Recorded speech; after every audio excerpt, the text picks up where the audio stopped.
O sol nascia sobre as terras do coronel Abílio Ramos, como sempre havia nascido.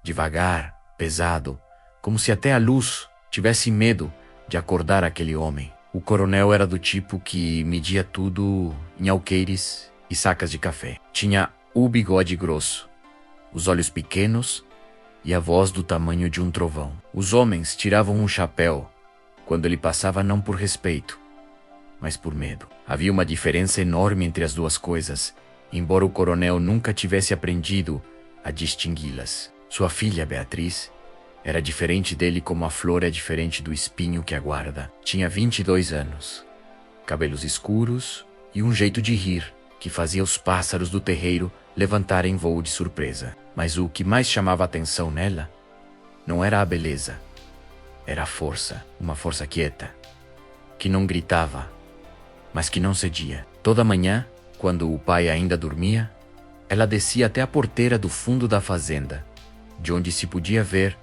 a pequena propriedade de café do jovem Ernesto Campos. Ernesto tinha 26 anos, as mãos calejadas, de quem trabalhava a terra com os próprios dedos, e um coração que cabia o mundo inteiro. Não era rico, só tinha 18 alqueires herdados do pai, que morrera cedo, e uma promessa feita na cabeceira daquela cama. Cuidaria da terra com honra. O amor dos dois havia nascido 3 anos antes, quando ela escapou pela porteira dos fundos e ele a encontrou debaixo de um pé de jabuticaba, chorando porque o pai havia rasgado uma carta que ela escrevera. Ernesto não perguntou o motivo. Apenas sentou ao lado dela e disse: "Chora quanto precisar. Eu fico aqui." Desde aquela tarde, se encontravam quando podiam. Trocavam palavras entre as cercas de arame. Se olhavam de longe quando o mundo não permitia mais. E Ernesto havia pedido a mão dela da única forma que sabia. Com honestidade: "Não tenho muito. Tenho a terra, o trabalho e o coração. Se isso for suficiente, me diz." "É mais do que suficiente," ela respondeu, sem hesitar um segundo. Mas nenhum dos dois havia ainda falado com o coronel. Foi numa segunda-feira de agosto que Ernesto, com o chapéu nas mãos e o coração na garganta, bateu na porta grande da fazenda. O coronel recebeu na varanda, sentado na cadeira de couro que mandara fazer especialmente para parecer um trono. Ouviu o rapaz falar. Deixou o silêncio durar mais do que devia. Depois abriu um sorriso que não tinha nada de alegre. "Quantos alqueires você tem, rapaz?" "18, senhor. E o café está bonito esse ano." "18? O coronel levantou devagar. "Eu tenho 300. Minha filha foi criada numa casa de 100 janelas. Você acha que ela vai ser feliz em 18 alqueires de esperança?" Ernesto não abaixou os olhos. "Com respeito, senhor, a felicidade não mora em alqueire. Pode ir embora, rapaz." Ernesto saiu, não com a cabeça baixa, mas com o peito apertado de um jeito que nunca havia sentido antes. Naquela mesma noite, Beatriz soube pela cozinheira, Dona Filamina, mulher que sabia de tudo antes de acontecer, que o pai havia recusado Ernesto, e soube, com um frio na barriga, que o coronel já havia mandado recado para 3 famílias ricas da região. 3 dias depois, ele anunciou na sala grande, com a solenidade de quem proclama uma lei: "Beatriz vai se casar bem. M30 dias. Cada pretendente apresenta seu dote: terra, gado, ouro, o que tiver. Quem oferecer mais, ganha a mão dela." Beatriz ficou olhando para o pai por um longo tempo. "O senhor está vendendo uma filha ou negociando uma res?" "Tô garantindo o seu futuro, menina. O senhor está garantindo o seu orgulho." O coronel bateu a mão na mesa. A louça tremeu. Dona Filomena, atrás da porta da cozinha, apertou o avental com os 2 punhos. Beatriz não chorou. Foi para o quarto, fechou a porta com cuidado e ficou olhando pela janela para a encosta onde estava a fazenda de Ernesto. Ela sabia o que vinha pela frente. Sabia que não ia ceder, mas sabia também que Ernesto, com seus 18 alqueires, não tinha como ganhar uma guerra de dinheiro. O que ela não sabia era que Ernesto já havia decidido que não ia lutar com dinheiro. E foi essa decisão que mudou tudo. Os 3 pretendentes Eram homens feitos à imagem do que o coronel admirava. Carteira grossa, terra demais e senso de humor de menos. Tobias Guedes, 51 anos, viúvo 2 vezes, e ninguém perguntava muito sobre as 2 viúvas. Olhava para Beatriz como se ela fosse um item numa lista de compras. Ramiro Feliciano, 38 anos, gordo e barulhento, entrava numa sala e o ambiente ficava menor. Benedito Assunção, 30 anos e educado, precisava na verdade da fazenda do coronel para salvar a própria. Estava disputando o dote. Ao contrário, Ernesto soube da competição ainda no mesmo dia, como era de se esperar no interior, pelo filho do ferreiro, que ouviu na venda, que ouviu de um peão, que ouviu não se sabia de onde. Ficou parado debaixo de um pé de café por um longo tempo. Seus 2 empregados, os irmãos Dito e Zacarias, ficaram do lado sem saber o que dizer. Foi Dito quem falou primeiro: "Patrão, o senhor vai entrar nessa disputa?" "Vou." "Com o quê?" perguntou Zacarias. "Com toda a sinceridade do mundo. O senhor não tem nem a metade do que esses caras têm." Ernesto olhou para os 2 e disse uma coisa que eles não esqueceriam enquanto vivessem: "Eu sei. Por isso não vou disputar o dote. Vou disputar o coração dela. E o coração dela já é meu. Só preciso que o pai perceba isso." E como? Dito coçou a cabeça com as mãos, não com dinheiro. Zacarias olhou para o irmão. O irmão olhou para o Zacarias. "Tá bom", disse Zacarias, "mas se der errado a culpa não é nossa." O mês da disputa foi o mais longo da vida de Beatriz. Tobias aparecia todo dia com joias e promessas, falando com ela como se já fosse seu dono. Ramiro mandava cartas enormes escritas por secretário cheias de palavras que não tinham nada de verdade. Uma vez trouxe músicos que tocaram na varanda por 2 horas. O coronel adorou. Beatriz ficou com dor de cabeça até o dia seguinte. Benedito foi o único que tentou uma conversa honesta. Numa tarde, ele olhou para ela e disse, em voz baixa: "Eu sei que você não quer nenhum de nós. Então por que o Senhor está aqui? Porque eu preciso. Mas isso não é desculpa. Me perdoa." Beatriz não respondeu. Foi o único dos 3 por quem sentiu algo parecido com pena. Ernesto, enquanto isso, fazia algo que ninguém esperava. Toda manhã, antes do sol raiar, estava na propriedade de alguém da comunidade, sem avisar, sem cobrar, sem pedir reconhecimento. Consertou o telhado da escola, que chovia há meses dentro das salas. Ajudou o velho seu Antônio a cercar a pastagem. Limpou o açude da família Pacheco. Levou mantimento para a viúva Dona Generosa, que criava 5 netos sozinha. Fazia e ia embora. Mas as pessoas viam no interior o que as pessoas veem, as pessoas contam. Foi Dona Filamina quem passou cada história para Beatriz. Todo dia, um novo relato. A escola consertada, o seu Antônio com os olhos cheios d'água, sem saber o nome do rapaz que apareceu às 6 da manhã com ferramentas na mão. Dona Generosa rezando de joelhos de gratidão. Beatriz chorava sozinha no quarto à noite. Não de tristeza, de amor. Daquele que dói porque é grande demais para caber só no peito. Na 3ª semana, aconteceu algo que ninguém havia previsto. O filho de Dito, um menino de 5 anos chamado Josué, adoeceu com febre alta. Era noite fechada, chuva pesada, e o médico ficava a 2 horas de estrada de barro.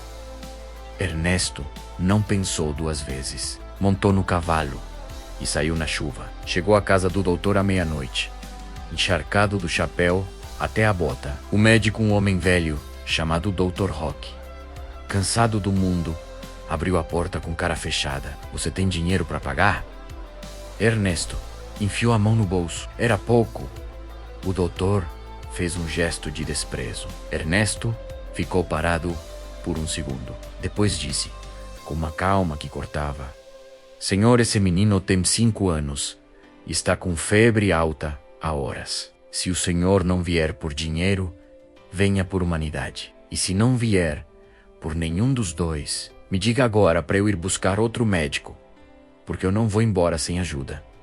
Dr. Rock olhou para aquele rapaz encharcado, firme como estaca na tempestade. E algo nele cedeu. Espera eu pegar a maleta. Josué sobreviveu. Na manhã seguinte, Dito abraçou Ernesto por tempo demais para ser só gratidão. Zacarias ficou de lado, tentando não chorar e falhando completamente. Ernesto deu um tapinha nos dois e foi cuidar do café como se nada tivesse acontecido. O coronel Abílio soube da história ainda pela manhã. Ficou sentado na varanda, mais quieto do que de costume, olhando para a terra como quem está revendo uma conta que fez errado. Dona Filamina passou com o café e, pela primeira vez em anos, não conseguiu adivinhar o que o patrão estava pensando. Faltava uma semana para o fim da disputa quando Beatriz entrou na sala do pai de frente, sem pedir licença. Pai, eu preciso falar com o senhor. Ele olhou. Eu sei que o senhor quer o melhor para mim. Sei que foi criado acreditando que o melhor que um pai dá à filha é segurança, terra, nome, dinheiro. Eu entendo isso. Ela respirou fundo, mas o senhor nunca me perguntou o que é segurança para mim. Silêncio. Segurança para mim é saber que o homem ao meu lado não vai me olhar como patrimônio. É saber que se eu adoecer, ele monta no cavalo, na chuva da madrugada. É saber que ele trata o peão com o mesmo respeito que trata o fazendeiro. Ernesto é esse homem, pai. E o senhor sabe disso. O coronel ficou olhando para ela por um longo tempo. Você me desafia na minha própria casa? Não. Estou conversando com o meu pai. Tem diferença. Abílio foi até a janela e ficou de costas, olhando para a terra. Por um instante, Beatriz viu nele algo que nunca havia visto. Um homem cansado que havia confundido respeito com medo durante toda a vida. Mas ele não disse nada e ela saiu sem saber o que viria a seguir. O que ela não sabia era que o coronel ficou naquela janela por muito mais tempo do que ela imaginou. O último dia da disputa chegou numa quinta-feira de céu aberto, daqueles que fazem a terra vermelha brilhar como se estivesse acabada de ser criada. O coronel havia convocado os pretendentes para a varanda grande. Havia café, bolo de fubá feito por Dona Filamina e atenção de quem sabe que algo está para acontecer, mas não sabe bem o que. Beatriz ficou no quarto até o último momento. A velha cozinheira bateu na porta. Eles estão todos lá, mocinha, o Ernesto também. Eu sei, Filamina. Ele está com aquele chapéu velho de aba larga. Tem gente que não precisa de gravata para parecer gente. Beatriz abriu um sorriso triste. Vai lá, me defender se meu pai ficar bravo. Defendo sim.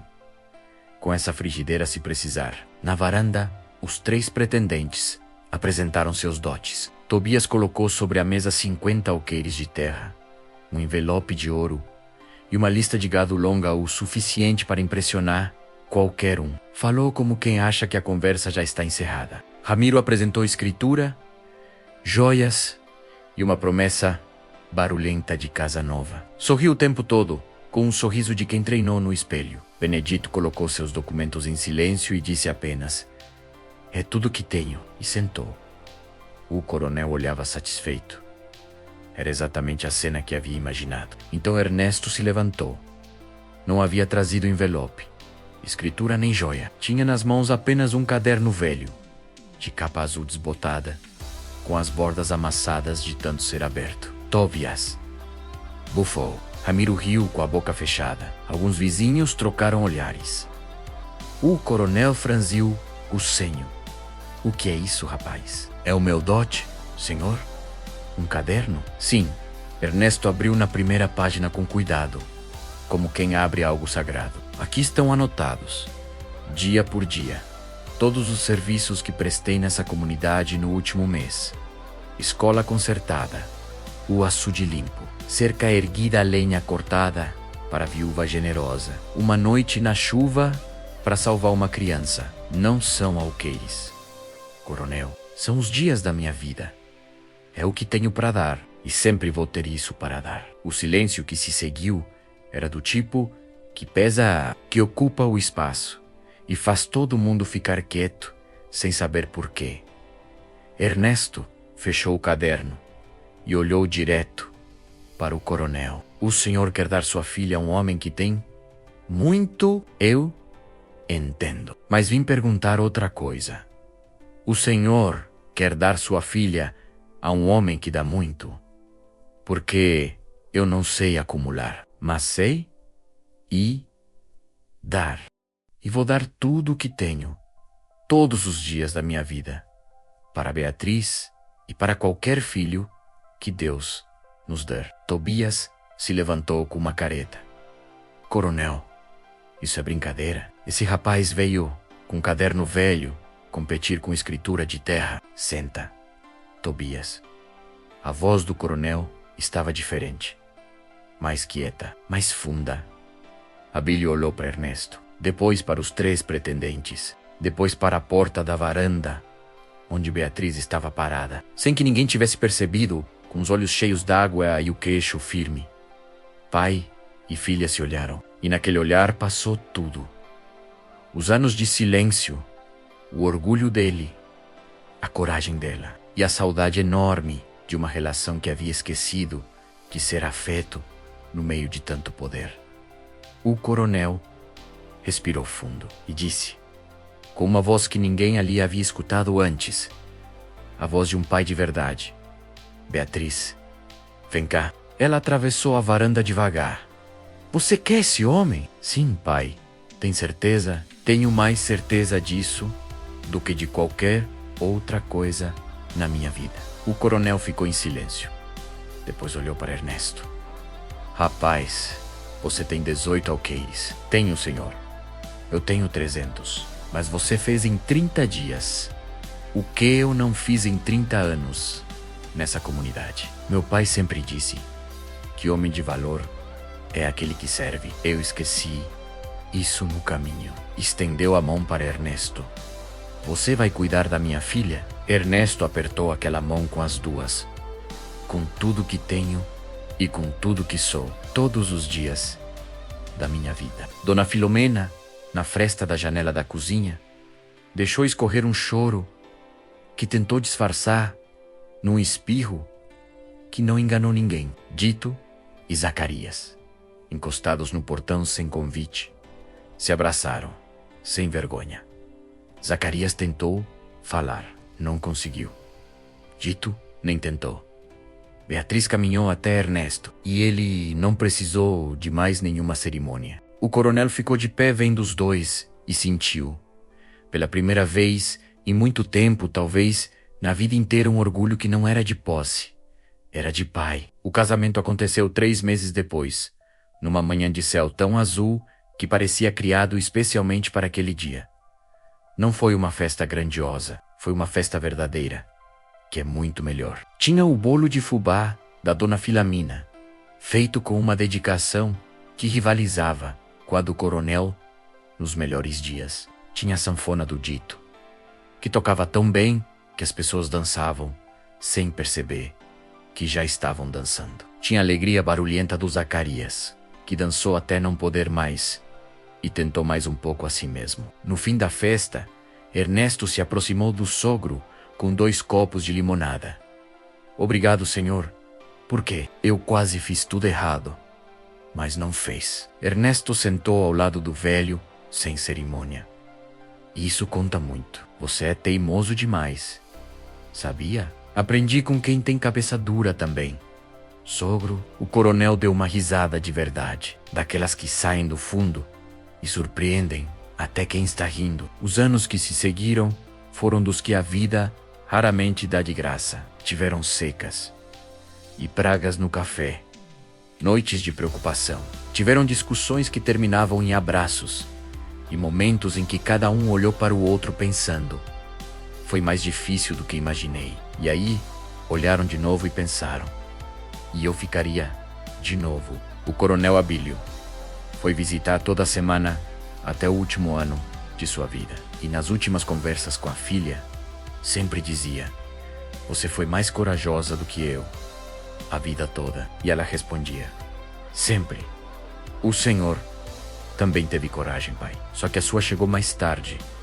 E chegou. Quando o coronel morreu, foi Ernesto quem ficou ao lado dele, segurando a mão. E o velho foi embora, com um sorriso no rosto. Vivemos num mundo que ensinou que o valor de uma pessoa se mede pelo que ela possui, que o amor se prova com ouro, que o respeito se compra com terra. Mas toda vez que alguém abre mão do próprio sono para salvar uma criança na chuva, toda vez que um coração escolhe dar em vez de acumular, o mundo fica um pouco mais próximo do que ele deveria ser desde o começo. O dote mais rico que existe não cabe em escritura. Ele cabe numa atitude, num abraço, numa escolha. Você não precisa ter muito para valer muito. Você precisa ser muito para os que estão ao seu redor. Se hoje você está numa disputa onde os outros têm mais, onde as cartas parecem marcadas contra você, onde o mundo insiste em te medir por coisas que você não tem, lembre de Ernesto. Ele não ganhou com o que tinha.